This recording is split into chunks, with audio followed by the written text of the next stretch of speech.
অনেকেই আমাকে জিজ্ঞেস করো যে ইনডোর প্ল্যান্টের যত্ন কী করে করবে। এই যে দেখছো, এটা আমার পার্লার পাম্প। এটা কিন্তু আমি অনেক দিন খোঁজার পর একটা জায়গা থেকে পেয়েছিলাম। আর এই গাছটা দেখেই বুঝতে পারছো যে কতটা বুশি হয়েছে আর হেলদি। আর সত্যি বলতে ইনডোর প্ল্যান্টের কিন্তু তেমন কোনো যত্নের প্রয়োজন হয় না, যেহেতু এখন বৃষ্টি হচ্ছে। তাই 2-1 দিন একটু বৃষ্টির মধ্যে ভেজাতেই পারো। বৃষ্টির জল কিন্তু গাছের জন্য বেশ ভালো একটা খাবার। আর এই পাতাটার সাইজ দেখেও বুঝতে পারছো এই গাছটাও বেশ হেলদি। জানো তো, কোনো গাছই পুরোপুরি ইনডোর নয়। যদি তুমি ঘরের ভেতর রাখো আর সেখানে যদি কোনো আলো বাতাস না আসে, তাহলে সেই গাছ কখনোই হেলদি থাকবে না।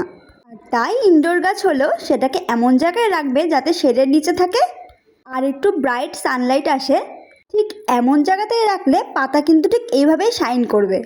আবার আমি নিজের অভিজ্ঞতা দিয়ে একটা কথা বলছি, যদি এই গাছগুলো কখনো ডিরেক্ট সানলাইটে রাখো তাহলে দেখবে পাতাগুলো পুড়ে যাচ্ছে।